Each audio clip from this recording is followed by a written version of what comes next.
City Councilor. I'm joined today by my colleague, District Councilor Ed Flynn, and my other colleague, City Councilor at Large Michael Flaherty. I want to remind everybody that this is a public hearing being recorded and broadcast on Comcast 8, RCN 82, and Verizon 1964. It's also being streamed online, boston.gov. Please silence your cell phones and other devices. We will take public testimony if you want to sign in on the on my left. We have one panel up today. If you could state your name and affiliation through the panel, that'd be appreciated. You want to start from my left to right would be fine. Michael Grady from the Port Authority. Tommy Butler, Massport. William Ridge, Boston Police Bureau Field Services. William G. Gross, Superintendent-in-Chief. And Bill Evans, Police Commissioner for the City of Boston. Thank you very much, everybody, for coming here. I am disappointed that some of our invites were not taken seriously. This is an incredibly serious issue. When you look at the Seaport, you're looking at a brand new neighborhood. You're looking at an extensive neighborhood with City of Boston residents. You're looking at City of Boston residents that deserve all of the benefits of having arguably, or in my opinion, not arguably, the greatest community service police force in the nation. The tax revenue in the Seaport alone in 2005, FY05, was $16 million. The tax revenue now in FY16 was $108 million, which is an increase of 526%. That neighborhood has become an integral part of this city. And we are all very, very concerned as we put this docket in, Councilor Flynn and I. This docket is docket number 0722. It's an order of a hearing regarding concurrent jurisdiction of the Massachusetts Port Authority, controlled properties located within the City of Boston. We're talking about the South Boston waterfront. Again, I can't tell you how disappointed I am that the Colonel and Massport couldn't find their way over to City Hall today. With due respect to the people who are in front of me, I will certainly hear what everybody has to say.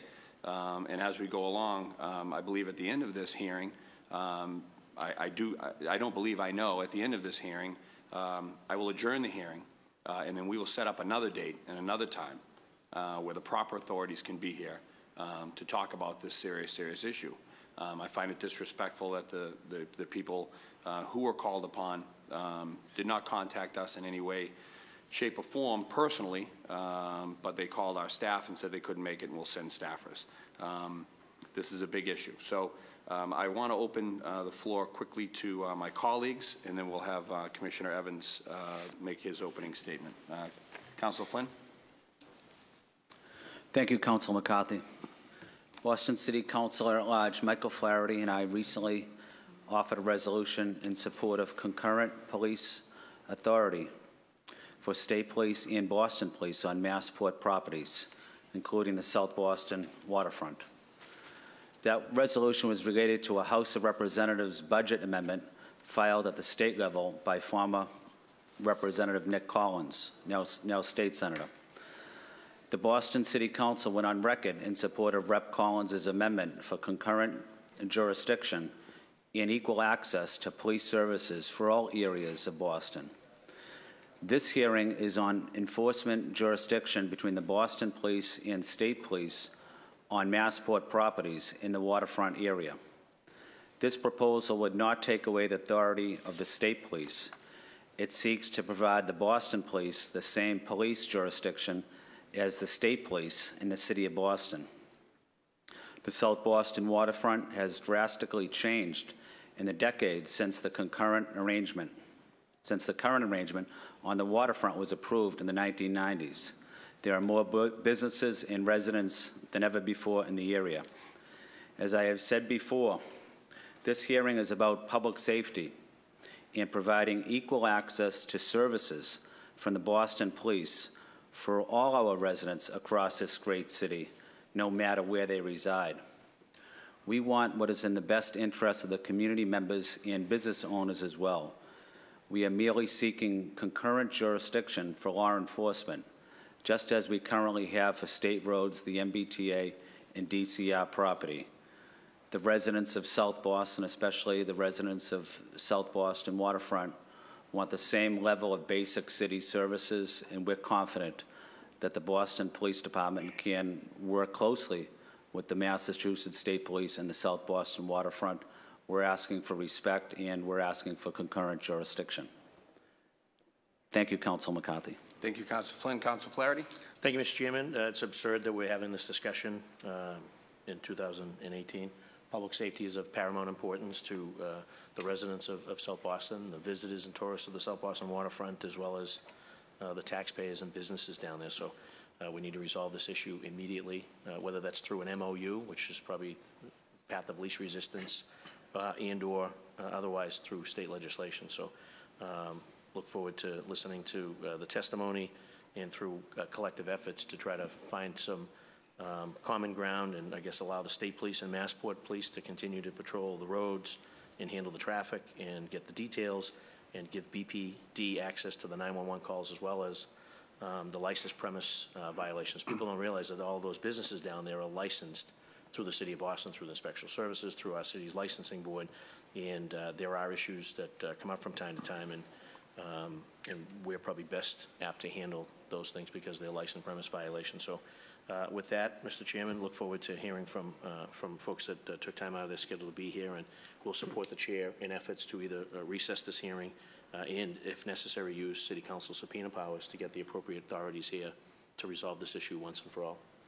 Thank you very much, Councilor. Before I open it up to Commissioner Evans, when Councilor Flynn and I announced that we were going to do this, the one thing that kept popping into my head, the one question that I want to get out of this hearing, and I wish I could ask this question to the Colonel, to Tom Glenn, to Dan Bennett, is why is this an issue at all? Why is this not a solution for the City of Boston and for the people who live in that area? That's my question, and that's really the question that we need to have answered. And I think as we peel this onion apart, we'll ultimately find why it is a solution and not an issue. So, Commissioner Evans, you have the floor. Okay. Thank you, Council McCarty, and thank you, Councilors Flaherty and Flynn, for holding this meeting. You know, obviously, this is a new issue. I know for the last 10 years we've been fighting this issue up in the state legislature, you know, and I've been adamant about getting the right police agency down there to police a Boston City neighborhood. I think everyone knows that the Boston Fire and Boston EMS patrol that neighborhood, and people pay good money to live down there and pay city taxes, and clearly they should get what I consider, and President Obama considered, one of the top community policing agencies in the country. And so, you know, it's frustrating. You know, we patrolled, just to make it clear, that was always our jurisdiction. As a young officer, we all patrolled down there when it was just Jimmy's Harborside.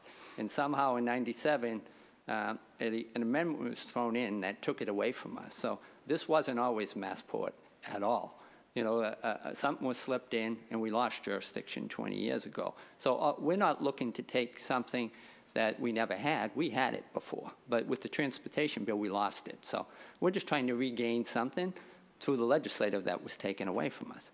You know, what's frustrating to me, like you said, is nobody's here to answer the question that I've continually asked when I've testified in the legislature. Give me one good reason. Why? And nobody can. And what's always troubling to me, even up at the State House, no one even comes and opposes it when I get up there. And you know, obviously, that's troubling. You know, I have a letter from Tom Glenn here written. He didn't show up to show his face, but he wrote that, and I'll just state a few things here, that he strongly opposes concurrent jurisdiction. And he gives reasons about liability, which weren't true because the city indemnifies us. And then he talks about having 45 Massport cops exclusively assigned to patrol the seaport. Now, we could probably do it with 5, to tell you the truth. And then he talks about 67 state troopers assigned to that barracks. So that's 110 people that he claims in this letter written 16 months ago that are patrolling the seaport. You know, we're talking about probably 5 or 6 blocks down there that easily we can do with you know, we have 3 bikes down there now. We have vehicles riding down there, but it seems like those resources with 365 cities and towns can be put to a better use. We have the same manpower as the state police, basically almost 2,200 officers that they have. We have ample resources without paying any overtime to patrol that area. What we also have is specialized units which deal with real city issues.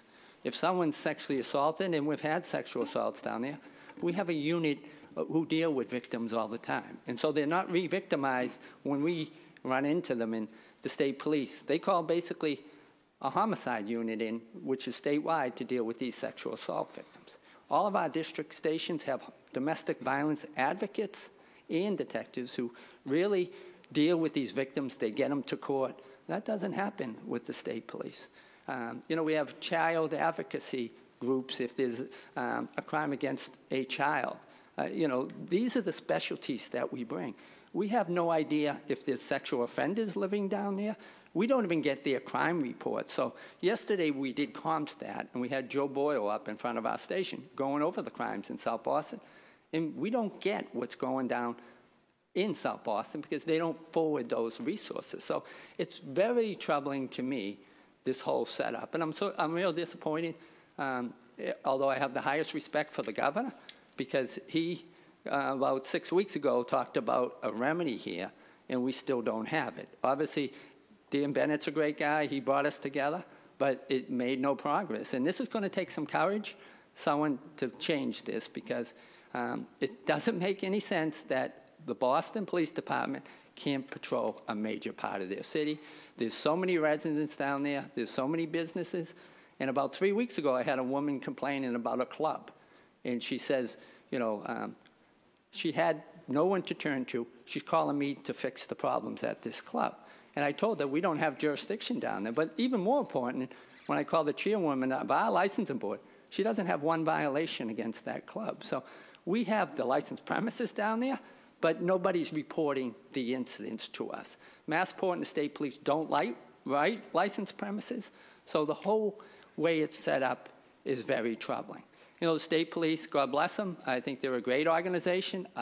Every one of their members works hard to make this state safe, but they're highway police and they patrol the state roads. That's their specialty. They're a paramilitary organization.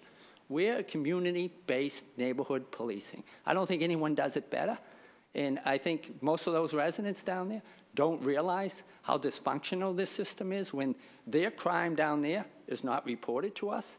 And so we got Massport, we got state police, and Boston police all fighting for calls. And I've told you the story. One day I'm riding home with my son from church, and there was a dead body on a boat.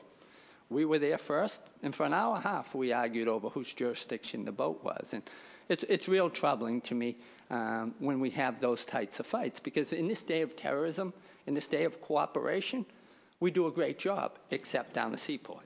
You know, this is very juvenile, this behavior. It's ours, you can't have it. We should be concerned about public safety, not about it's our turf. And it's never about details. When we sat down with the state police, we said you can have all the details. You can make all the money you want down there. You take the road like you have all across the city. Now, if you look at Morrissey Boulevard, the state has the road. We do the sidewalks and the calls. You look at Jamaica Way. You look at Columbia Road. We work well together. Here, we don't have any jurisdiction. And it also applies, so you know, to Charlestown, where Massport has exclusive jurisdiction on residential property there, and applies to Charlestown.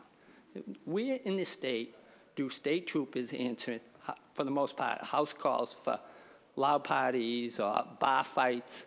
Even Massport is police are going to bar fights down there. Now, what does maritime cops know about bar fights? You know, that's our specialty. So, you know, it's almost like it's embarrassing, you know, when people like Tom Glenn and the people-to-be don't want to get up here and tell you face-to-face what the true reason is, and they write letters instead, sort of behind your back. You know, it's real frustrating for me. And, you know, I hope and I wish they were here, because there's no legitimate reason not to have us down that seaport. And I thank you for bringing it up, but it's a disservice to the residents of the seaport not to have the Boston police down there. And I just, again, always ask, whether it's on the State House or in front of you, give me one good reason. Because I think President Obama said it, everybody's saying no one does better neighborhood policing than the Boston Police. Thank you very much, Commissioner Evans. I think we'll let everybody have an opening statement, and then we can ask questions from there. So, Chief Mike Grady. All right. I'll keep my remarks brief. I just want to kind of introduce Mike Grady in his new role. But good morning, Chairman McCarthy, Councilors Flaherty and Flynn, Commissioner Evans, members of the Boston Police Department. My name's Tommy Butler, and I am the Assistant Director of Government and Community Affairs at the Massachusetts Port Authority. We appreciate the opportunity to comment before the committee. With me today is Mike Grady, Chief of the Massport Police Department and Maritime Security. Chief Grady was the longtime deputy under Joe Lawless and was recently promoted with confidence when Joe retired. I know Joe's been on this panel a number of times, and I'd like to give Mike the opportunity to give some comment. Thank you, Tommy. Good morning, Chairman McCarthy, members of the council. As Tommy said, I'm Mike Grady with the Port Authority, Director of Maritime Security and the Chief of the Massport Police. I want to make clear at the outset my respect for the Commissioner and the men and the women of the Boston Police Department of the job they do day in and day out. The areas of the Seaport District under the control of the authority are effectively and professionally policed by the men and women of the Mass State Police and the Massport Police. Instances of crime are being and have been historically responded to in a timely and thorough manner in the current policing protocols in the Seaport District. Currently, there's no question about who's in charge. It's Massport's designated law enforcement agency, the Mass State Police. There are clear lines of jurisdictional authority and responsibility which effectively establish command and control on Massport's properties. State police have multiple resources available and ready to be deployed at a moment's notice. These include detectives, EOD, canine teams, stop team, gang unit, tactical response vehicles. Personnel patrolling the district on foot, bike, motorcycle, mounted unit, and vehicle, and are directly assigned and dedicated 24/7, 365 days a year. State police and Massport police work together to protect the public, prevent crime, and train together for major incidents and response.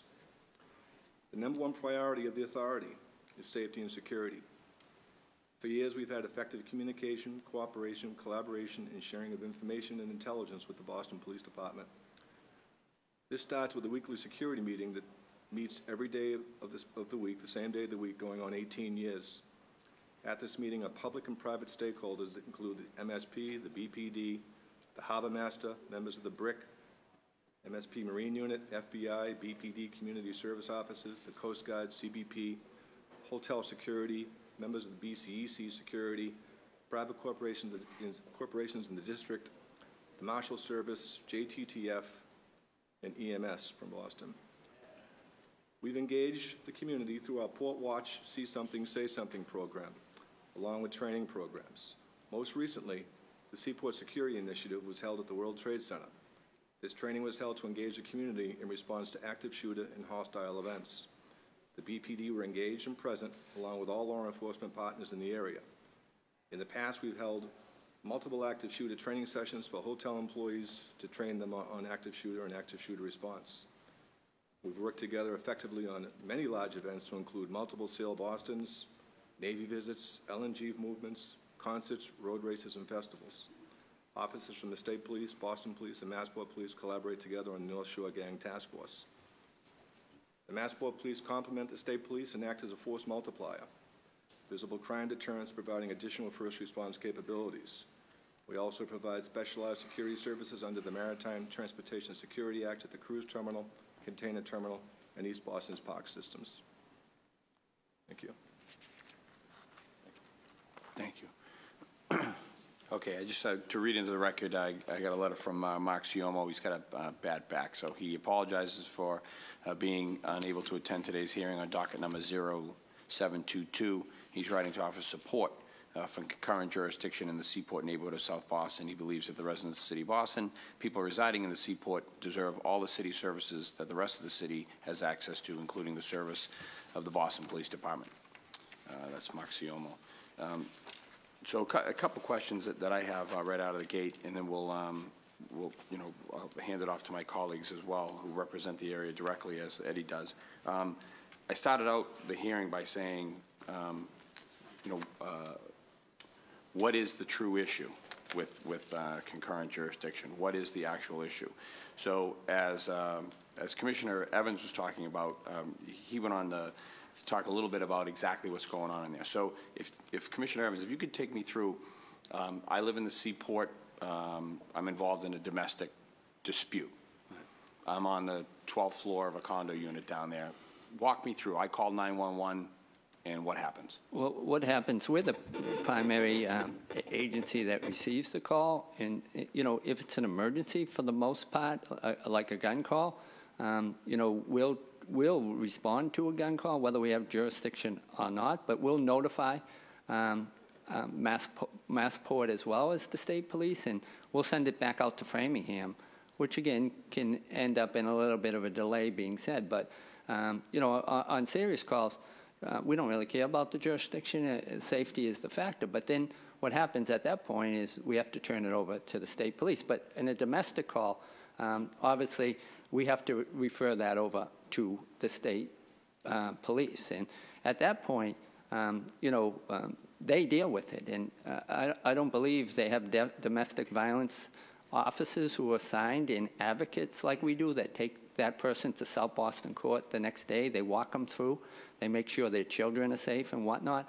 We have specialized units which deal with all those, and that's why we get a lot of accolades, because we do a lot of follow-up. And so we don't go to calls down there. We transfer them over. But the other day I was hearing a call, and there was a person supposedly with a gun at Del Frisco's, and on the air we could hear the communication about, that's on the state police. Well, it's this, and well, we're going to go anyway. And then what you end up having, you have 3 agencies responding, and then it's who's going to take the arrest. And we've had a lot of disturbances, a lot of fights down there over who's going to take what. But the sad thing is, if there's a sexual assault, which unfortunately we've had, both on the boats and in some of these clubs, and we'll be sometimes the first ones to run into it. And so the poor girl has to tell us our story, but then she's re-victimized again, because at that point we have to turn it over to the state police, who, again, don't have a sexual assault unit.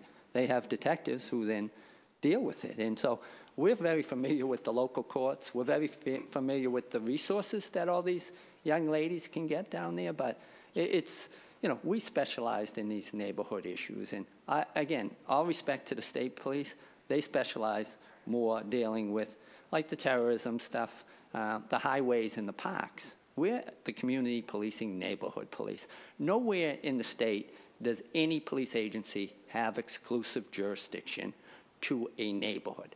Fine, they can have it to the airport. We don't want it in the airport, but we want our city neighborhoods. We want South Boston. We want Charlestown. Those people deserve what everyone else gets. And it's so sad that the legislature knows, and everybody knows this is the most crazy setup, but nobody wants to fix it. And I've said numerous times, people got to step up. This is about public safety, not about a turf war, not about the state police union. It's about those residents down here. It's embarrassing that we're fighting over this. It's embarrassing, this setup, this day and age. We shouldn't be fighting. We should be working together.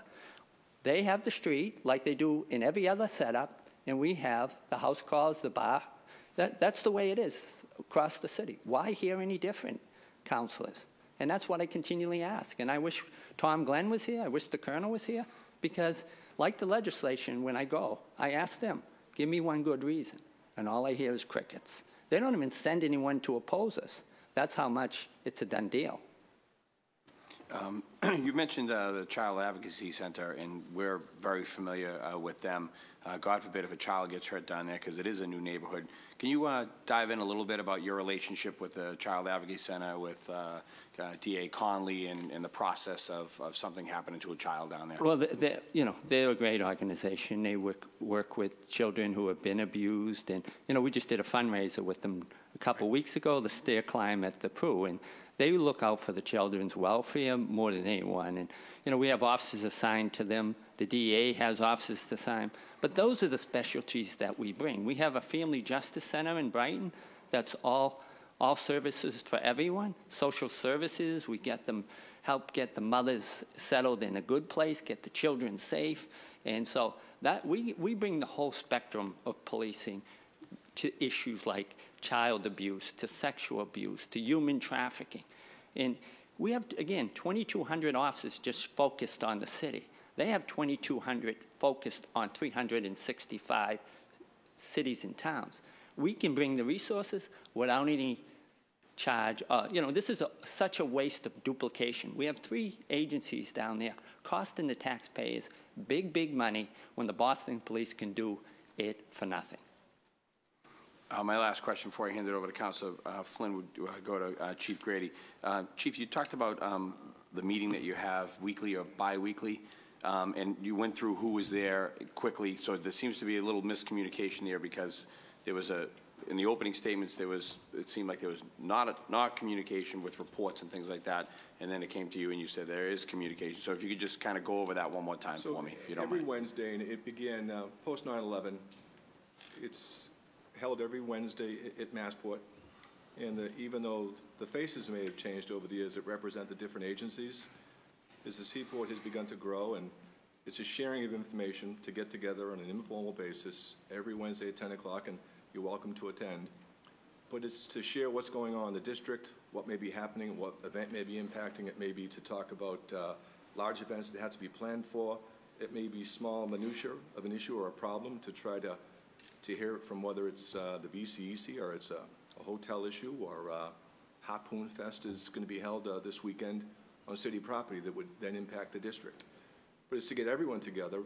Not every week does everyone show, but there's a robust attendance, and there's federal law enforcement partners, it's regulatory partners, it's city, EMS, BPD, maybe A7 will come over and attend with Captain McCormick's group. So it's really just getting together, meeting each other, and sharing what may be going on week to week to week. So we've done that for 18 years. We continue to do it. But again, I may be one of the only constants that have been there that long to do it, but I think it's a very effective program. And it's not high-level information, but it's groundwork, and that's the information sharing that we really we excel at. Okay. Thank you, Chief. I see Commissioner Evans leaning. No, I think, again, I'm not denying we have those, but those are more about special events. We don't get the crime stats. We don't get the amount of cars broken into. We don't get the B&Es down there. We don't get that information, sorry information, if there's any sexual offenders, is anyone checking on them like our sexual offender register do every 2 weeks in CompStat? We make sure that's going on. So I agree, there's meetings, but it's more about ships coming in and more overview of who's having an expo down there. That crime reporting down there doesn't happen. So a section of South Boston, when we do our CompStat, we have no clue as far as Part 1 crime overall going on down there, because there's Massport takes reports, state police take reports, but if there's a bar fight, we're not getting that information, so our guys can go down and write up those clubs. So all those clubs in that area, throughout the city, our sergeants are constantly inspecting them to make sure there's no overcrowding, to make sure there's no over-serving, make sure they're not serving minors. Our licensed people go down there and check for that. But if there's an incident in those clubs, nobody reports that out to us for the most part. And that's why when this woman called from this one building, she said that place has been nothing but a pain. Well, we knew nothing about it because no one writes reports and we don't write up the place. So there is cooperation on the terrorism and on that, but on the minor neighborhood stuff, that's where we sort of don't get the information we'd like to have. So when we report out to Council Flynn and Flaherty on their district, we're reporting out on partial information because we don't really have a good snapshot of the Part 1 crime that's going down there. Okay. Thank you very much, Commissioner. And before I hand it over to Councilor Flynn, I'd like everybody to acknowledge that Councilor Wu is in attendance. Thank you, Councilor. Councilor Flynn. Yeah. Commissioner Evans, I know the Massport or the state police is not sharing much information, police reports on incidents that are happening. But if they shared those police reports, a lot of those types of incidents might have people that you know in other neighborhoods of Boston, and that's where Boston police would have a better handle on it, because Boston obviously knows all of the Boston police knows the neighborhoods across the city. But I think we're probably missing a lot of information, not getting those police reports and not having Boston police being part of the process, because a lot of the incidents that do happen at the South Boston waterfront could have an impact on other neighborhoods as well. I was just wondering, Chief, why wouldn't you share any of the police reports? I do know that anytime there's an incident that occurs in a licensed establishment, that there is an effort to get those reports directly from the state police to C6, so that if enforcement is going to be necessary with a license, that takes place. That has taken place, and I think that is the protocol in place with the state police to forward those reports for any violation issues that may occur. And I'm down the South Boston waterfront almost every day. That's the area I specifically represent. And residents there, many new residents, and that's the #1 issue they ask me: why isn't the Boston police able to patrol this area, joint jurisdiction? I really don't have a good answer for them, but it's something that needs to take place. It's important to the residents. It's a quality of life issue. They deserve the same basic city services as any other resident, whether they live in Charlestown or Roxbury or Hyde Park, and that's where I'm coming from. I have great confidence in the state police and the Massport police too, but I do know the tremendous role Boston police does play in a lot of violent crimes, and they are highly trained, highly skilled, as the Commissioner mentioned, and they do an excellent job on community policing. Commissioner, is there any way that we can continue the dialogue with whether it's this meeting or another meeting with state police, and come up with a plan or come up with some type of memorandum of understanding, if giving Boston police some type of joint jurisdiction if it doesn't work in the legislative process? Well, again, this was taken away from us legislatively in 1997. It has to be put back legislatively, because to have the power rest, we need that. In MOU, all that does is make us special officers for the state police. And, and an MOU can be pulled at any time. And so, we met, and again, I have the utmost respect for Dan Bennett with the Colonel, and, they didn't want to give up, primary jurisdiction down there. So it really hasn't gone anywhere. So honestly, we had a decision from Martha Coakley years back on this very issue, and she made it clear the best fix is a legislative change here.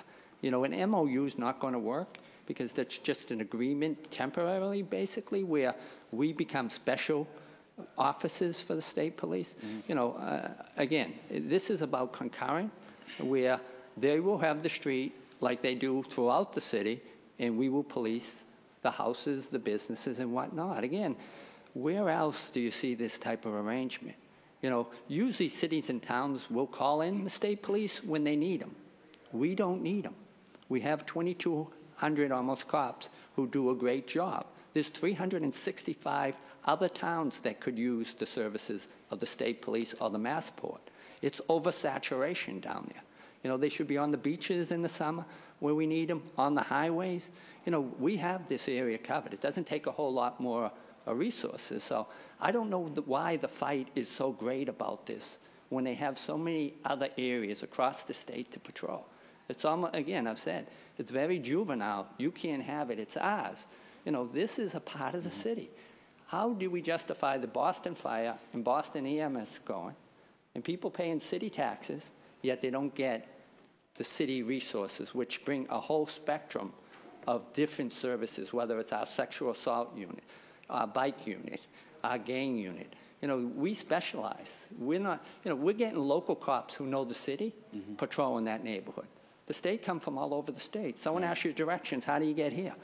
I don't know, I'm from the western part of the state. I don't know how to get there. So, you know, it makes a lot of sense to have local cops patrolling local streets. Right.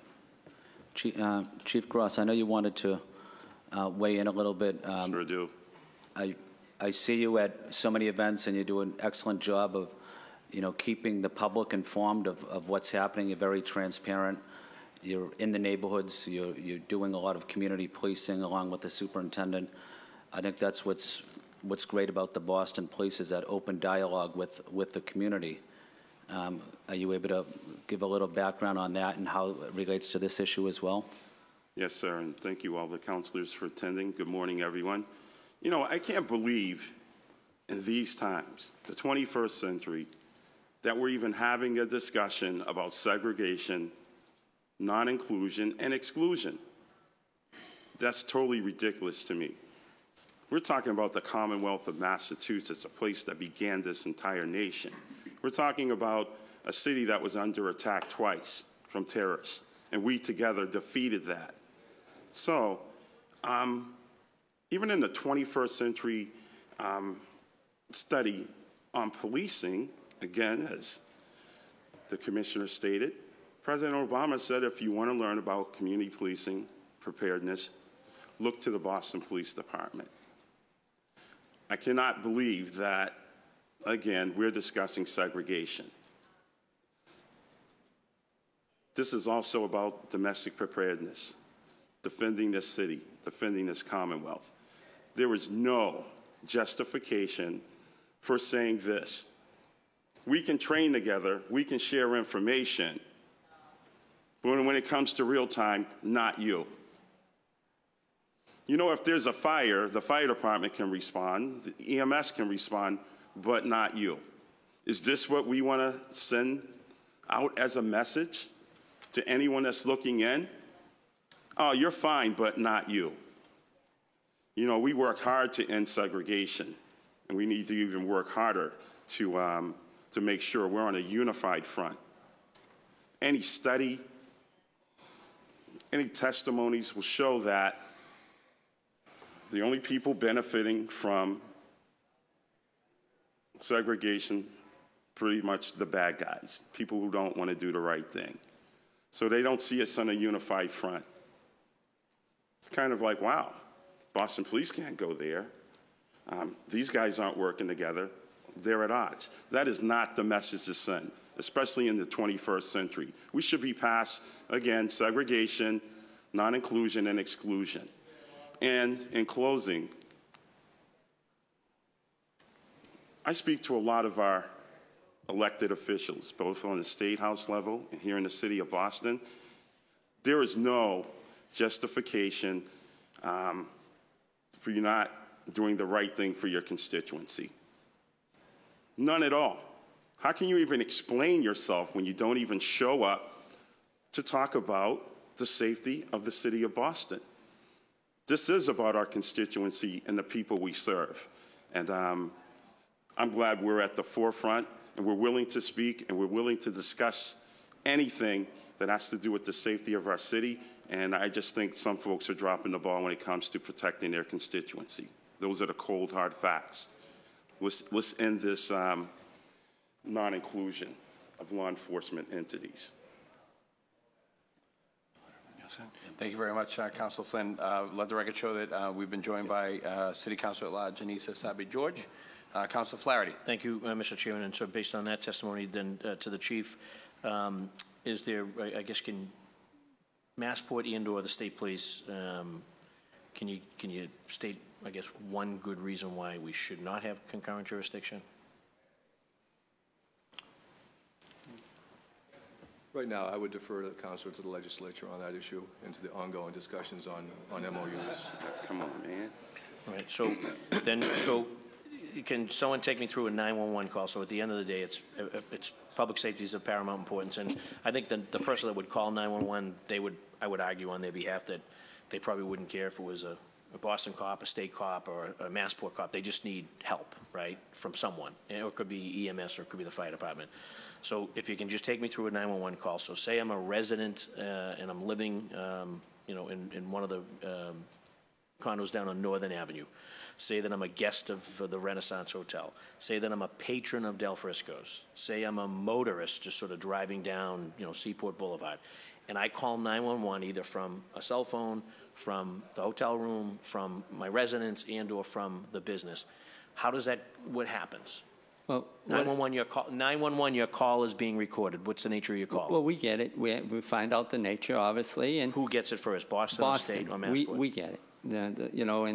Because whether it's from a residential, a cell phone, or and let's say we always use the extreme. It's a loud party, let's say, which we got a lot of parties down there. We take it and we just refer it to Framingham, which then Framingham will have to send it to probably either Massport or State Police to answer a house call, which again is crazy to me that you have troopers and maritime cops answering house calls or answering bar fights. Now just listen to that. It's the most ridiculous thing you've ever heard, but that's what happens on that. But if there's really an emergency, like someone with a gun or an active shooter, I don't care about the jurisdiction. I really don't. We'll go in, because our district station's not far away, and we have patrols abutting it. We go to B Street, and there's like a wall, and then we pick it up on the other side. So we're down there. But, an emergency, I don't care whose jurisdiction, we're going to get there. The only problem is then we have to turn the whole investigation over for them to conduct. And so it's so dysfunctional here. And, what's sad to me is, everyone you talk to generally, individually, the elected, Steve Lynch has come out for dual jurisdiction. I know I've talked to Dan Conley. He's troubled by the setup down there. The Globe, the Herald, everybody says fix it. And why it's not being done is beyond me. And to hear, again, I have all the respect for Massport, to hear you're going to have to refer to the legislature because we can't get a reason why is ridiculous. Because I've gone to the legislature and I've testified and I've asked them the same questions and nobody can give me a reason. I think, we all know probably the reason, because no one has the courage to fix it because of, whether it's union or whatnot, but it just shows you sometimes how politics sometimes can be dysfunctional. This is about public safety. It's not about, it's mine, it's yours. This is about doing the right thing here. So when you talk about sort of the crime stat piece of it, that's on the back end. So on the front end, like in terms of the response times, are we tracking the response time? So again, I call 911. Is there a situation where we have sort of State Police, Massport Police in Boston at the front door arguing as to who can come into the building, and we're in the middle of there's a crisis on the 10th floor. How is it working? Well, I think all three go, and then, sort it out after? And then they sort out who's going to, obviously, we have to pull out at that point because they have, again, sole jurisdiction. That's, again, the most ridiculous thing I've ever heard. We can go on the expressway because we have concurrent jurisdiction on it. We can go on the beaches because we have concurrent jurisdiction and we can help. But for some crazy reason, Massport has, and the legislature has supported it. These are like, walled barriers that we can't go into. And, nowhere else in the state is this ludicrous setup. But, and that's why we're so adamant. I hate to be a pain all the time fighting this issue, but it's just so dysfunctional, it's so wrong, and it's all about politics. It's not about public safety.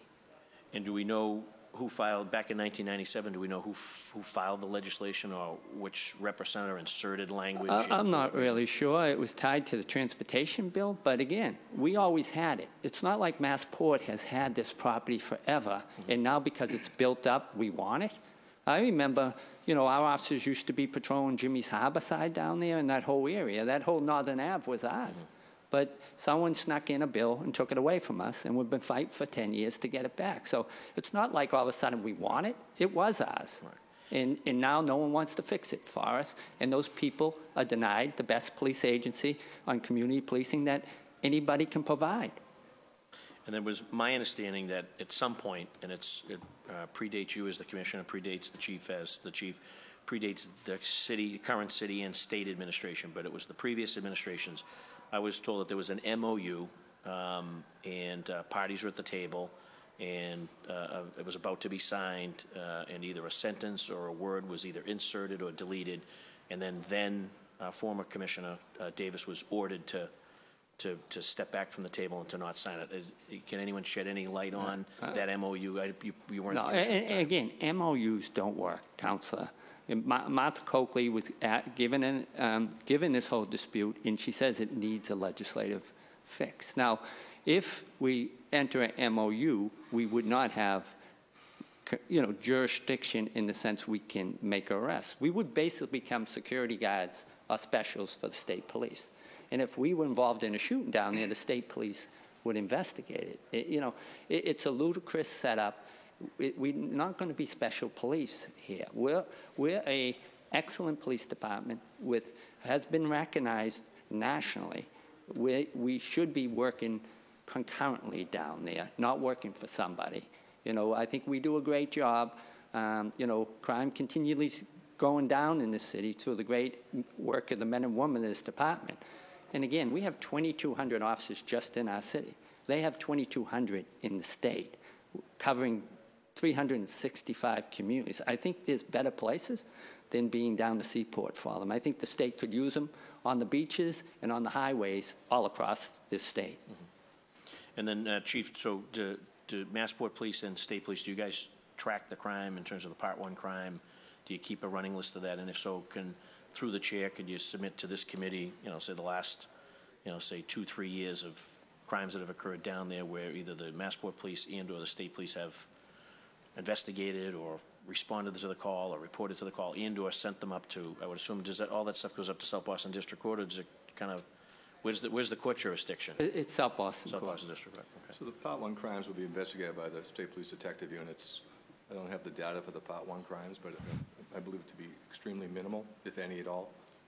But I'd have to defer to them on the data for the Part 1 crimes. Yeah, we'd like to obviously see what, if any, data is collected by Massport Police or State Police on calls, crimes, 911, domestics, whatever you have down there, just to, I guess, get a sense as to what we got cooking down there. And then the commissioner is saying through MOU is not going to be the resolve here. It's going to have to happen through state legislation. So I guess are there parts of the city where, is there any trade-off here where if we can get concurrent jurisdiction down around the South Boston waterfront through State Police and Massport? Are there any other parts of the city where they wish to have some concurrent jurisdiction where they currently don't, that would be willing to? Well, they have jurisdiction throughout the state, Right, so there's no place on us that they can't go, Right. And that's my argument. They have the whole state and city to cover, and that's what troubles me. You just heard that there's nothing going on down there. If there's nothing going down there, then why do we need them down there? We can pick it up with a couple additional officers, and that's the ludicrous argument here. What's the big deal if there's nothing going on down there? And even with the concurrent here, we told them they can have every detail they want down there. It's not about the money. This is about protecting the residents with city police down there. But you've heard, there's nothing going on down there. So why the fight? We have police resources that have to stop at B Street, and then they pick it up down by the pavilion, and it goes all the way out to Summer Street. And even Pappas Way, Council, that's their way going up through South Boston. So if there's no crime and you have all these resources down there, it seems like it's a waste of resources. We'll pick it up. It's only a couple more blocks for us to patrol. And so what happens on the Massport property down off of like E Street and down near Cypher Street? And you have jurisdiction? We don't have jurisdiction down there for Boston Police? This law says everywhere Massport, they have exclusive jurisdiction. Gotcha. And then as it pertains to the MBTA, obviously the Silver Line, that's a main artery that runs down there. Did they have concurrent jurisdiction down the waterfront? The MBTA is similar all throughout the state, but I think the MBTA realizes that it's better to work together than at odds. But we have the same issue in East Boston, as you know, in Charlestown, because they're building on Mass property out there. So little by little, we're losing jurisdiction out there. Even, we walk our dog down around, God bless the late Tommy Butler, the park down there. That's exclusively Massport property. So if anything was even going to happen in that park, we don't have any jurisdiction there. So it's troubling that a lot more of the city is being developed by Massport, and we don't have police jurisdiction in any of those areas that's being developed. And that's why I was hoping the chairman, Tom Glenn, would be here, rather than write letters, come here and tell us, like everybody, give us one good reason. I don't think we heard a good reason today. Thank you, Commissioner. Thank you, Mr. Chairman. Thank you very much, Councilor Flaherty. Councilor Wu? Good morning, everyone. I'm here mostly just to support my colleagues. I want to thank you all for keeping this on the front burner. I know that we voted on the council once to support this, and when that didn't work, I'm really glad that we're asking questions in real time today. I think the current situation is absolutely absurd. It's a threat to the health and safety of our residents. It deprives the city of Boston of our authority within municipal jurisdiction, within the boundaries of our city, and it deprives the residents of the area of the benefit of a well-trained police force that is known across the country for community engagement, community policing. That's something that helps build and support a neighborhood, and those residents deserve that. So, I mean, I wouldn't wish this situation on any neighborhood in Boston, but in particular, I mean, this is potentially the fastest growing part of the city right now. The population expected to double in the next 10 to 15 years. So we're really not just talking about bars and clubs and visitors and tourists, all of which are important to make sure are supported with public safety, but a real neighborhood that is growing, and it will be one of the largest sub-neighborhoods in the city, the South Boston waterfront. So I don't even know what to say. The situation it's dragged on, and it's been going since even before I was here. I guess I'm interested, Commissioner. I've had the benefit of sitting in on some of your CompStat sessions and know how closely you all track what's happening all across the city. So I was just coming in late, I apologize, and heard a little bit about what data you don't get.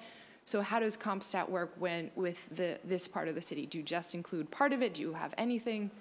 Well, again, yesterday we had CompStat where Dorchester and South Boston was up, and we looked at South Boston's crime rate. And, and we don't get information from the seaport. So when we look at the overall picture of whether crime is up and down, or even for UCR reporting issues nationally, that data doesn't make it into our CompStat. So if there's a rash of car breaks within that area, we really don't know about it. If there's a rash of sexual assaults that we don't get the call to, we really don't know about it. If there's, like I said before, a lot of problems around the bars, we don't really know about it. So when we're actually reporting out on that district, there's a section, that whole section, we don't get those crime stats at all. Yeah, we share information on threats, on what cruise lines are coming in, what the Harpoon Festival, we know about that, but the nuts and bolts of what's going on down,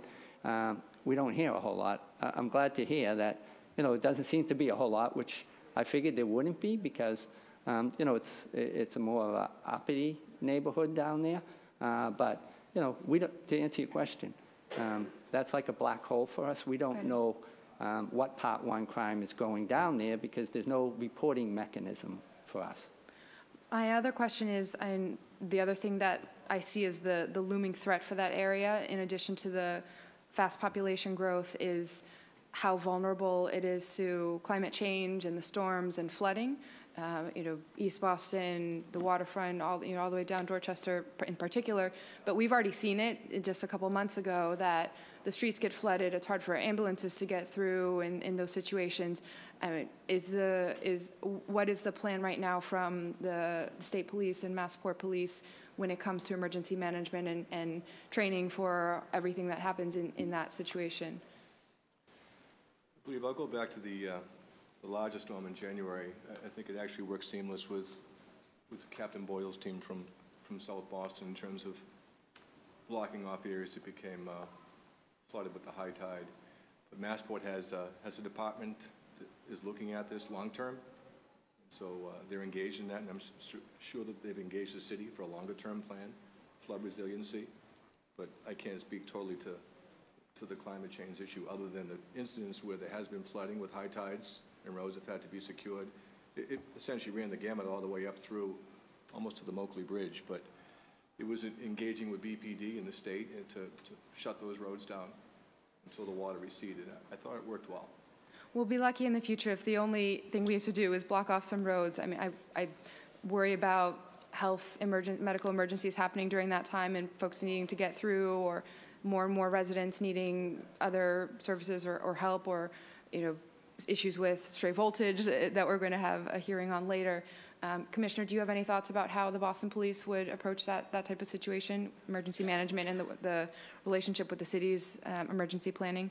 Well, I know we're working very closely with Renee Fielding on that whole idea of the flooding down there. I know the mayor takes it very serious, and the flooding down there, thank God it wasn't any more serious, but I think as far as the emergency management stuff goes, we cooperate very well. But one of the issues down there also is the whole idea of, the transportation plan, the comprehensive. It just doesn't make sense to have 3 different agencies trying to get traffic out of there every night. And also, we don't communicate. They're on a whole different channel. So if you're on B Street on this side of the intersection, we don't know what's going on across the street because we're all on separate channels here. So there is no clear communication. There's no clear unison of effort when we have an incident like that because we're all on different channels for the most part down there. And I know they experience major traffic issues down there every night, which I know the mayor's working on, but it doesn't make sense to have 3 different agencies on 3 different channels trying to facilitate emergency services as well as transportation services down there. So that's another big issue. Got it. Thank you very much, Mr. Chair. Thank you all. Thank you, Councilor. Before I turn it over to Councilor Sabi George, let the record show that we've been joined by City Councilor Kim Janey. Councilor Sabi George. Thank you, Chair. And thank you to the sponsors of this order. I think that if I could use your words, Commissioner Evans, this whole conversation is, or this situation, I suppose, is very juvenile. And I wonder on the data and getting the information about the Part 1 crimes in particular, but all of the data from down there, is there an opportunity for us, either as a council, to subpoena that data? I'm wondering if maybe through the chair or if there's any knowledge of a way that we could access that data as a body. Councilor McCarthy, I don't know if there is a way, or if Councilor Flaherty, through his historical knowledge, may know. I think the way to get some of that knowledge is to ultimately at the end, when we adjourn, we'll adjourn this hearing with the knowledge that we're going to have another hearing real quick, to make sure that the people who are invited to come, the Colonel and Tom Glenn and Dan Bennett, are here to answer that question directly. Yeah, it's also embarrassing to know that the state police are not present for this meeting, and it certainly demonstrates, I think, what Chief Gross was saying about this lack of a unified front. So I think that my questions would probably be best answered by the state police regarding types of crimes, the rate of crime, but then also data on any of the response times. Would we have that? The average response time to a 911 call? I'm not sure. We don't get that. Yeah, no. So it's frustrating and I think irresponsible for the state police to not be present today. That's all I have for questions. Thank you. Thank you all for being here. Thank you, Councilor. Councilor Janey, step back out. Do you have anything further? No. Yeah, maybe to the chief, Massport chief. I know the state police is obviously not here, but do we have an idea of how many state troopers are currently patrolling the South Boston waterfront at any given time? The number fluctuates. I know it's an adequate number. I know there's always at least 2 troopers assigned, apart from other personnel, but you'd have to get that question directly. But they would always, 2 troopers are always physically present at the South Boston waterfront? Correct. I know from going to different community meetings, I was at one at Andrews Square recently, but there was, Boston Police was there, but someone was mentioning from the South Boston Barracks to, I believe, Braintree, there's only 2 or 3 troopers that are working at one time, and there's one in the barracks. So that's a big area, but not only that, they still have troopers at the South Boston waterfront permanently. Separate troops. That would be H troop versus having that, South Boston to Braintree patrol versus F troop ending at the seaport. I believe that's the response to that. So 2 different troops. Okay. So I don't know what age troop has from Southie to Braintree. I think it's only like 2 or 3 troopers at one time, and there's one in the barracks. Not enough, obviously. I don't know, Counsel. Okay. And then my other question, I know Councilor Asabi George asked about it, and the state police are not here, but as the district city council, that would be important for me to know what the crime stats say in the South Boston waterfront. We go to community meetings there every night, talking to residents, and not knowing about what's happening in the South Boston waterfront is not helpful to us. So I just think they're doing a poor job of communicating not only with the elected officials, but more importantly with the neighbors in that area. They deserve to be treated with respect. They live there, they pay their fair share of taxes, and they want the same level of basic city services. And that's what they want, is they want the Boston Police patrolling the South Boston waterfront. And I'm looking forward to talking more to the state police when they do arrive. Thank you, Councilor Flynn. Councilor Flaherty? Yes, thank you. Chief, how are patrols divided between the Massport Police Department and the state police? Is it like a... We're interoperable on the same radio channels. We meet daily, and depending on what may be going on, focus on today, for example, there's graduations down there. It's graduation season, so it's very busy. There's also a cruise ship in, so the area is very busy, but we interact frequently and share information and work that through. And so is there daily manpower? So for example, every day, say Monday through Friday and/or 7 days a week, there's X amount of Massport police officers assigned to the area. There's X amount of state police. And then in an instance like today, you got a graduation probably, I'm assuming, down at the pavilion. Correct. There's a graduation ceremony down there, plus the cruise ship. So then based on the manpower, you beef it up, if you will. There's consistent staffing and plus up on special events similar to today. Then could we get a list of, I guess, daily staffing, if you will? So it's 24/7, you had referenced earlier. So if we can get an idea through the committee as to how many Massport police officers are down there on a given day or a shift, and how many state police are down there on a given shift, that would be important to see what we have for manpower down there, through the chair, if you don't mind. Yep. And then also the number of new residents down there. Councilor Wu had referenced that. Do we have an exact number of, because obviously 97, there really wasn't a lot, Commish, but now there's a significant amount. Do we have a number of, do we know the actual number of residences that are down in the South Boston waterfront portion that BPD does not have concurrent jurisdiction on? There's currently 2 residential developments, Waterside Place and the Park Lane Apartments, but I do not have the current occupancy for total folks living in those apartments, not including the hotels. And there's more coming down sort of as you enter where Ray Flynn Marine Industrial Park is on, what's that, parcel Q? Tommy, what parcel? K. Parcel K, I'm sorry.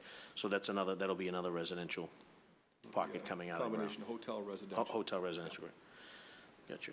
And, yeah, so we get just a number of both residential as well as hotel guests on any given day that's down in that part of the South Boston waterfront that we don't currently have concurrent jurisdiction.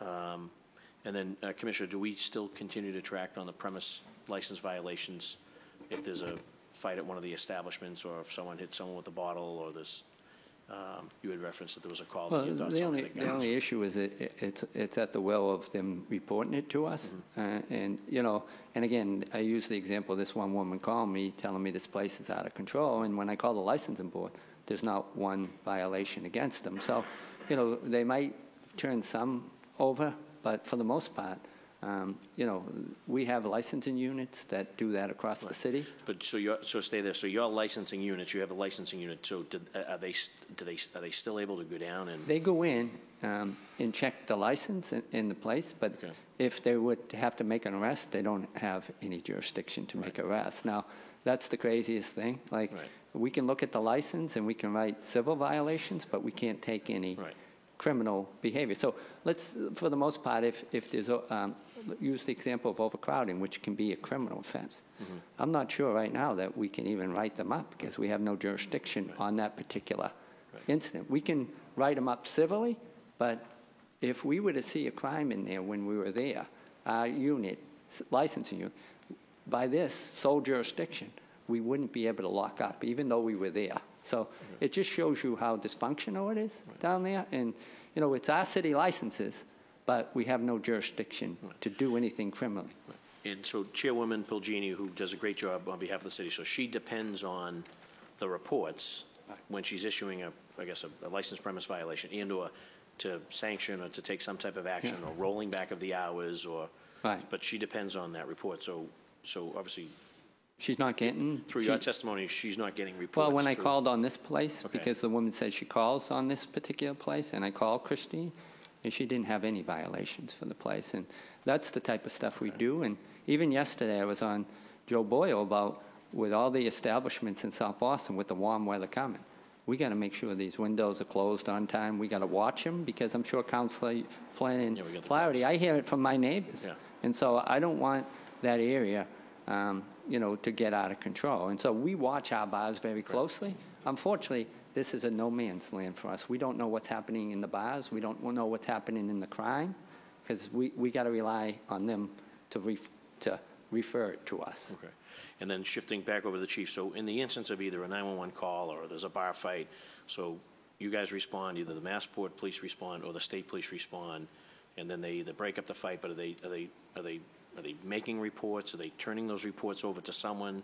Clearly, the city's licensing board is not getting those reports, but so where do those? Do they make reports, and where do they go? On a 911 response, and obviously the commissioner is correct. I mean, Boston's coming. Boston's coming on 911. Would never tell them not to come. But then, if you know a particular instance of a bar fight, if it was a 911 to a bar fight and a report needed to be generated, that would be where the state police seaport sergeant, who's assigned, would deal directly with the district and forward that report. And then that report would have to be I guess, forwarded to the city's licensing division, so that the chairwoman of the licensing board can at least review the report and take necessary action if necessary. I don't want to speak directly with what the SP would do with it, but my experience and knowledge of it is that they deal directly with the district on it, and then whatever if the report were generated, and then whatever the district would do with it, I would imagine be dealt with through licensing. Okay. And the same applies if there was an incident that happened down on one of the cruise ships or somewhere down around the waterfront. Same thing, 911 calls, you guys show up, a report would be made, taken, turned over somewhere, but the city's licensing board has to start, if the city's licensing board is not getting those reports while we try to figure out this concurrent jurisdiction in the meantime, so that something doesn't fall through the cracks, I guess through you, Chief, to your offices, those reports have to come to the city's licensing board so we can take appropriate action. Appreciating that, I think over the years the protocol has become to deal with the district, so the district is aware of it, and then we've left it to them to notify the licensing board. I don't think there has been an occurrence where SP's notified the licensing board directly. I don't want to say for certainty, but I believe that to be the case. And when you reference district, you're not saying like the C6, the Boston Police C6 district. You're referencing like the C6, yeah, C6 Captain Boyle's district. So take me through again. So there's a 911 call, Del Frisco, someone smashed a bottle over someone else's head.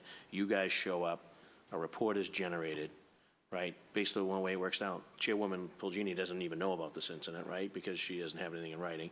You guys do the investigation, make out a report, and then you reach out to C6 and say, hey, there was an incident the other night where a guy smashed a bottle over another guy's head. If that were to occur, yes. And here's the report, or just want to give you the heads up on it, and then you leave it up to C6 to then get message to the licensing board? Yes, at that point as well, I would imagine, I don't know for certain whether Boston would also generate their own report based on their 911 response. All right, so we're going to kind of, that has to be tightened up a little bit, I think, in the interim. And normally is we'd have to write a violation. And so if we have a fight, let's say, at Lincoln, and right away the officer there calls the sergeant down, he talks to the management, and he'll issue a license violation, right? Right, On spot? On the spot, right. So that's what I'm not saying. So happening. that happens on the spot. So in an incident like that, Right. it can be pretty serious. Right, and, They're not issuing and the the spot. reporting, sometimes, they don't, the way the reporting is, I think, for the state, is they have a couple days to fill out their reports, and I think sometimes they fall through the cracks. Right. They fall through the cracks where, I read the reports every morning, and I make sure if there's a fight at a licensed premise, that there's a violation written, because that's the only way we can really make sure these places are safe and that they are responsive to the neighborhood, because no one should have to live with a place that's out of control. And this woman shouldn't be calling me saying, nobody's doing anything about this place, when I have no clue about anything going on down there. Right. And so I would say in the interim, while we try to resolve the concurrent jurisdiction over to the chief, I think we would need to tighten that up to some of your subordinates, that in the event of a licensed premise violation, there's got to be sort of a mechanism by which we have the ability to cite on the spot, very much like the Commissioner just described. That's paramount to public safety, and also gives the city, particularly the chairwoman of the licensing board, the ability to do her job, which is to potentially, if we have to curtail hours of operation, or if there's suspension for whatever reason, whether it's overcrowding, over-serving, serving minors, premise violations that may result in, could be fights, could be anything. We need to have that kind of updated information as soon as possible. So if there's a way on your end, through your department, we can sort of tighten that mechanism up, that would be great. Ultimately, that would work through a state police investigation, so it would come from the state police. Okay. Thank you, Mr. Chairman. Thank you. For the record, we've been joined by City Councilor Lydia Edwards. Commissioner, a couple questions. We've talked about sexual assault, domestic assault, robbery as a neighborhood gets going, and that neighborhood is as you said, upper end or whatever. What about drugs, drug unit? Who's going to take care of that stuff? Because I know that you deal with them a lot more than I do, obviously. That's your end of the stick. But having said that, if I know that Boston detectives aren't going to follow me in there, if I know the drug unit's not going to follow me in there, what would stop me from going in there? And why wouldn't I? Again, we got a very good drug unit, and, again, we don't, if it's in that area, the rest would be questionable because of the way the statute is. But hopefully we would take them out before they got into that sort of no man's land. But, I don't know if we've had an issue like that, but I think the issue is very much like the licensed premise. Massport might go to the call, but then they turn it over to state police, then they turn it over. It just seems a real duplication of effort here. Massport has a fight, they have to turn it over to state police have to turn it, and that's what goes on with a lot of these incidents. It shouldn't be three agencies dealing with one particular issue down there. And so the drug unit issue, technically by statute, there's no right of arrest from B Street all the way over to the Fleet Pavilion, all the way to Summer Street. And in East Boston on those properties, on Charlestown. And so that's the issue here. It's, again, state police are a great group of men and women. Massport are too. This isn't being personal at all. This is just about, the whole issue, which, again, is crazy here. We should be working together, not at odds here. But why they want to hold on to this piece when they have so much area to patrol around the state is beyond me. We should be working together, not in this day and age of terrorism. The last thing we need is not to be on the same channel, not to be working at odds, on whether it's here or anywhere in the state. I was a member of the drug control unit for 5 years. I guarantee you that drug dealers know where they can go and where they can't go, and where we're at and where we're not. So, as I forestated, the folks that benefit from a non-unified front are usually bad people. Thank you. I'm confident they're not watching today. I'm pretty sure about that. So, Chief, my last question to you, and we've gone round and around and around and around, and I asked this question in all sincerity, not to be a wise guy or smart aleck, as my dad would say, but I still haven't gotten the answer of why, like why personally, why as a chief, why doesn't concurrent jurisdiction make sense to Massport, to Tom Glenn, to Dan Bennett, to Colonel Gilpin, to whoever? Why doesn't it make sense? It's a well-policed area. It's a very safe area. We have a good partnership with BPD, and I know you don't want to hear my reply. Do you? Well, I know you don't want to hear my reply, but again, I would defer to the legislation on this issue. Okay. Okay. Thank you. Councilor Edwards. Just a couple of questions and to note. I appreciate your services of both departments in East Boston, that I represent East Boston, Charlestown, and the North End. And I just wanted to say, especially for the guys who represent A7, what I've seen continually is that the community has grown in trust and respect, and they're excited to see those police officers. So when I see this disconnect or this lack of concurrent jurisdiction, it's a real concern. So I would love to see if Massport is so interested in keeping this jurisdiction that they start coming to the community meetings and doing the work that a lot of BPD officers are doing to forge those relationships. If that's so important for them to have single jurisdiction, then I'd like to see them do the work. Because what I've seen is with a lot of the immigrant populations, a lot of the people in my jurisdiction, they go to BPD, they go to A7. We see them at the soup kitchens. We see them put the work in so that they earn that trust so that we can come to them. So if Massport is so dedicated to having that single jurisdiction, then I think it's time that they step up and start to do that work as well and take on the concurrent jurisdiction of community service, concurrent jurisdiction of community policing. Or you could just allow BPD to continue that service onto Massport jurisdiction. So that's one note. The other couple things, I actually have some logistical questions about parts of my district, specifically the Greenway near Marginal Street. What is the jurisdiction there? I really actually would like to know, after out of Pierce Park and going into the Greenway, who covers that? Between Bremen Park and Piers Park, the Greenway strip, that is A7. A7, okay. But Massport. But the parks aren't ours, you know. No, I know the jurisdiction of the parks, but in terms of the criminal jurisdiction and the crime, okay. And then part of the other parts that I wanted to discuss was within Charlestown on the Massport land, that is a great deal of, what is the jurisdiction between A1 and the Massport police? Well, again, anywhere that is Massport property, they have sole jurisdiction down there. So we don't have any powers on Massport property, whether it's in Charlestown or East Boston. Mm-hmm. And so, you know, it's not concurrent, and that's why we were hoping, you know, again, not to touch the airport, because we know the troopers in Massport do a super job, but right. In our city neighborhoods such as yours, in Charlestown, East Boston, all Massport property right now is exclusive jurisdiction of the Massport. So, and I know that you guys already touched on this, and I apologize for being late, but just when something then happens on the Greenway, or when something happens in that gray area, who calls who first? Or what's the communication again? Well, usually 911, we get the call initially, mm-hmm. and based on the nature, it's an emergency, obviously we'll always respond, and then we'll have to turn it over to the state. But if it's a minor incident, we'll send it to Framingham, and then Framingham will forward it to the appropriate Massport or state police officer. So I guess the issue with something being minor is it can start off that way. Right. Right, and then by the time it gets back from Framingham and over, it's something that we needed you there right. for.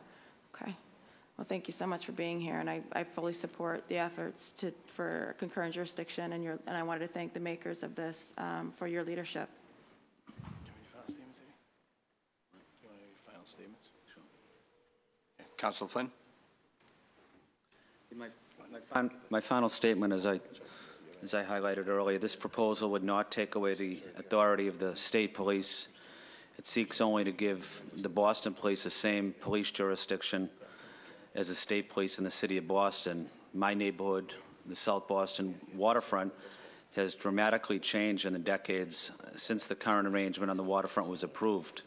There are more businesses, residents than ever before in the area, and the residents of the South Boston waterfront are entitled to the same basic city services, including police services, Boston police services, as any neighborhood does across the city. I have great confidence, great respect and admiration for the Boston Police. I've worked with them for 10 years as a probation officer at Suffolk Superior Court. I've seen the work they've done in the community, and I think it's about time that Boston Police has joint jurisdiction in the South Boston waterfront. Thank you. Councilor Flaherty. Thank you, Mr. Chairman, for convening the hearing. We love our Massport Police, we love our State Police, we love our Boston Police, we love our MBTA Police. We got to figure this out.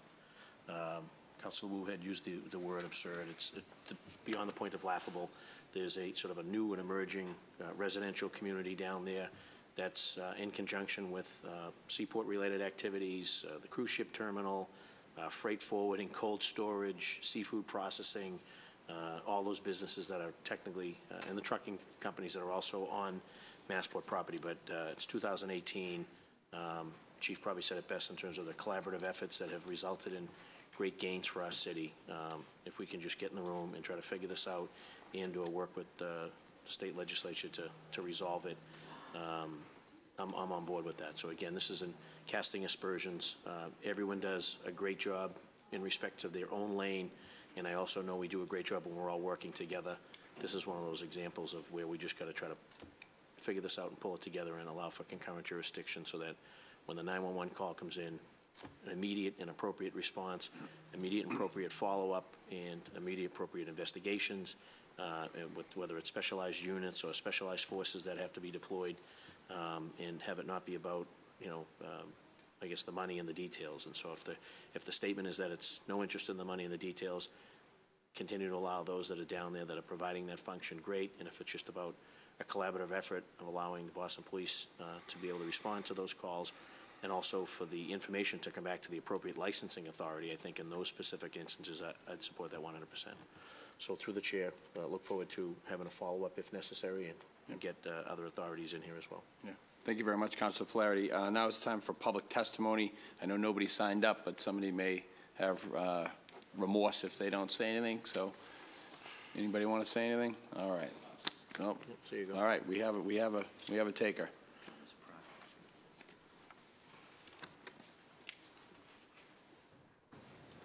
If you could just state your name and affiliation for the record. Hi, my name's Thomas Pratt. I'm a resident of South Boston. I've lived in Charlestown also. I am a Boston police officer. And what the council was saying and what the commissioner and chief, everyone's saying, this is absurd. I find if I'm coming home from work some night and I'm driving by a park or a playground in your neighborhood and something happens on Massport property, I can't activate myself. That being a police officer in the city of Boston, I have no powers whatsoever.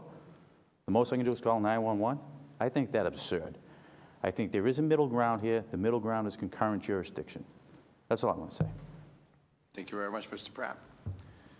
So as we wrap up, my final statement is really simple. We all work for the people of the Commonwealth, whether it's the city of Boston like we do or the Commonwealth of Massachusetts like you do. I'm not a cop. I don't pretend to be. But I do have a job to respond and respect to the city of Boston and the people who live here. Even though this is not my district, I find it, we've used the word absurd too many times probably, but when fire is responding and EMS is responding, I used to work for Public Works. We plow the streets. We fix the potholes. Even the BPDA way up on the 9th floor has uses their authority to do development down there. And as Chief Gross put it so eloquently, everybody can play in the sandbox except you. And I think it is absurd. The last thing I will say is that Senator Nick Collins, former rep, now Senator Nick Collins, who was sworn in last week, he has a budget amendment before the Senate next week that would address this. I'm going to try to make my way up at the State House. I hope everybody else does as well to support Nick in this. We're going to adjourn this hearing. But I'm adjourning this hearing with all intentions to have a follow-up hearing. And I apologize for duplicating your services, but I'm going to ask you to come again. I don't want to play the hard guy here and do the subpoena thing and all that other stuff. I just want the common respect and the courtesy as an elected body, as an elected official, and as citizens of the city of Boston to have the Colonel and Massport and the Secretary of Massachusetts Office of Public Safety show us the respect that I think we earn. Just like you guys earn the respect, I think that everybody in this body, we work awfully hard. And as Councilor Edwards had said, you know, we're at the soup kitchens, you know, we're at the community meetings, we're at the community breakfast, we're at the fundraisers, we're at the flag raising later on. I'd love to have you at the Haitian flag raising in about 5 minutes. There's a lot of good things going on in the city of Boston. And what I mean by saying that is that it is the city of Boston. And as Mr. Pratt stated, Police Officer Pratt stated, you know, to not be able to activate yourself, to not be able to do your sworn duty because of nonsense legislation is absurd. So again, to repeat myself for the last time, we will have another hearing. We will be reaching out to the authorities that were requested to be at the hearing the first time, and hopefully we get it right the second time. So at this point in time, docket number 0722, sponsored by Councilor McCarthy and Councilor Flynn, in order for hearing regarding concurrent jurisdiction of Massachusetts Port Authority controlled properties located within the city of Boston, is now adjourned.